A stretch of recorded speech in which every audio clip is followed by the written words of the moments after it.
Sebelum mendengarkan khutbah ini, marilah kita berdoa. Bimbinglah kami Bapa dalam mendengarkan khutbah ini. Kiranya Roh Kudus memimpin hati dan pikiran kami. Di dalam nama Yesus Kristus kami berdoa kepadamu. Amin. Di dalam kitab Amsal, kita menemukan banyak nasihat dan peringatan yang berkaitan dengan perilaku hidup malas. Seseorang disebut malas manakala dia ingin mendapatkan sesuatu, tetapi dia tidak mau bekerja untuk mendapatkannya. Pengertian di atas digambarkan di Amsal pasal 19 ayat yang ke-24, yang mengatakan bahwa si pemalas mencelupkan tangannya ke dalam pinggan, tetapi tidak juga mengembalikannya ke mulut. Untuk memperoleh pengertian yang lebih lengkap tentang perilaku hidup yang malas ini, kita bisa membaca penjelasan pengamsal yang membandingkannya dengan perilaku atau sikap hidup yang rajin sebagai berikut.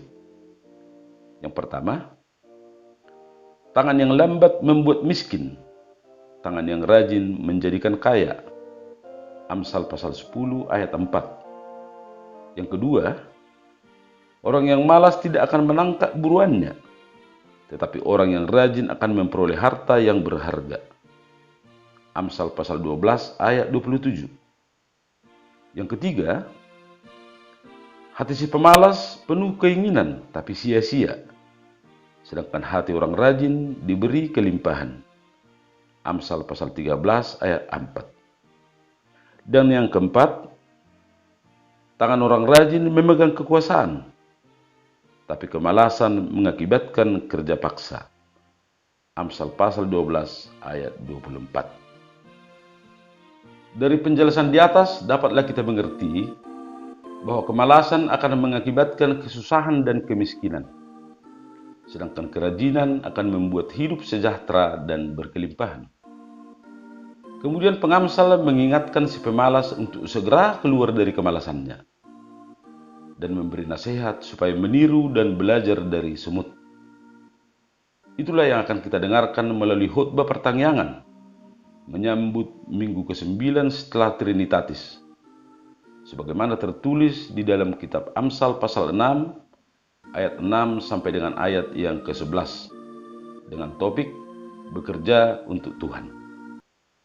Mari dengarkan Bapak, Ibu, dan saudara-saudara sekalian. Saya akan membacakannya untuk kita. Judul perikop, berbagai-bagai nasihat. Hai pemalas, pergilah kepada semut, perhatikanlah lakunya dan jadilah bijak. Biarpun tidak ada pemimpinnya, pengaturnya atau penguasanya, ia menyediakan rotinya di musim panas dan mengumpulkan makanannya pada waktu panen. Hai pemalas, berapa lama lagi engkau berbaring? Bilakah engkau akan bangun dari tidurmu? Tidur sebentar lagi, mengantuk sebentar lagi, melipat tangan sebentar lagi untuk tinggal berbaring. Maka datanglah kemiskinan kepadamu seperti seorang penyerbu, dan kekurangan seperti orang yang bersenjata. Demikian firman Tuhan. Bapak, Ibu, dan saudara-saudara sekalian yang terkasih dalam nama Yesus Kristus. Menurut pengamsal, ada beberapa perilaku semut yang patut ditiru oleh manusia. Perilaku yang pertama, semut hidup berkelompok dan bekerja sama dengan sangat baik. Semua setara, tanpa pemimpin ataupun penguasa, tetapi bekerja dengan sukarela dan sangat terorganisir. Beban yang sangat berat dapat diangkat dengan cara bergotong royong. Perilaku yang kedua, apabila menemukan makanan, semut tidak memakannya sendirian, akan tetapi selalu memberitahukan kepada koloninya dan kemudian memakannya bersama-sama. Perilaku yang ketiga, semut bekerja keras setiap hari di musim panas untuk mengumpulkan bekal sebagai persediaan apabila musim hujan telah tiba. Dengan demikian, kawanan semut tidak pernah kelaparan akibat kekurangan bahan makanan. Bapak, Ibu, dan saudara-saudara sekalian yang terkasih, Apa yang menjadi pelajaran bagi kita pada masa kini dari pembacaan di atas?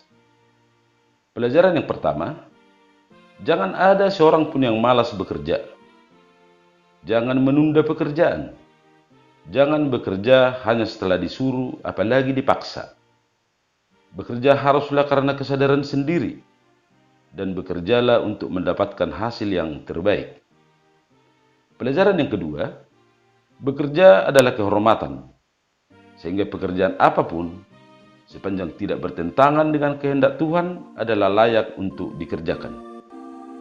Prinsip ini perlu, supaya kita jangan terjebak pada sikap mengejar pekerjaan yang memberi gaji tinggi, padahal situasi belum memungkinkan untuk itu. Dan bekerja dalam konteks ini tidak hanya sebagai orang upahan atau karyawan, tetapi juga bekerja mandiri atau berwirausaha. Pelajaran yang ketiga, bekerjalah dengan rajin dan tekun, dan bijaksanalah membelanjakan penghasilan. Berusahalah menabung. Pola hidup hemat sangat perlu, supaya ada penghasilan yang dapat dipergunakan ketika terjadi masa-masa yang sulit. Peristiwa wabah COVID yang menyulitkan ekonomi kita sekarang adalah contoh yang tepat untuk menjelaskan betapa pentingnya setiap orang, setiap keluarga memiliki persediaan bahan makanan. Orang yang hemat dan menabung di masa normal pasti akan lebih berdaya tahan ketika terjadi masa-masa yang sulit. Bapak, Ibu, dan saudara-saudara sekalian yang terkasih dalam nama Yesus Kristus. Selanjutnya, kita akan melihat kaitan khotbah ini dengan evangelium di minggu ke-9 setelah Trinitatis, yang tertulis di Kolose pasal 3, ayat 22 sampai dengan ayat yang ke-25. Barangkali, banyak orang yang beranggapan dan memahami bahwa bekerja hanyalah urusan untuk memenuhi kebutuhan jasmani. Pandangan ini adalah keliru. Secara teologis, bekerja adalah sesuatu yang mulia. Di dalam surat Kolose pasal 3 ayat 22 dan ayat 23, dikatakan bahwa kita harus bekerja dengan tekun dan tulus hati atas dasar takut akan Tuhan. Bekerja adalah panggilan Tuhan bagi kita. Dan dengan demikian, apabila kita mau bekerja dengan rajin dan tekun, itu adalah bentuk kepatuhan dan ketundukan kita kepada Tuhan.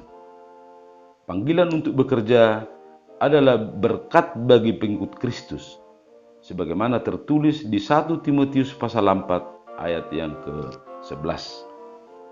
Melalui pekerjaan itulah kita beribadah, bersekutu dengan Tuhan, menyembah, berdoa, dan memuji Tuhan dalam kehidupan kita setiap hari. Pada bagian akhir dari khotbah ini, kita diminta untuk bekerja dengan tekun dan rajin. Orang yang tekun dan rajin bekerja adalah orang yang percaya kepada Tuhan, karena dia tahu bahwa Tuhanlah yang mencukupkan melalui berkat-berkat yang dia terima dari hasil pekerjaannya. Dan melalui pekerjaan itulah kita mengenal bahwa Tuhan adalah Tuhan yang mengasihi, berbelas kasihan, dan Tuhan yang penuh berkat. Marilah berkarya dan bekerja untuk Tuhan. Kiranya Allah Trinitatis menguatkan dan memampukan kita. Amin.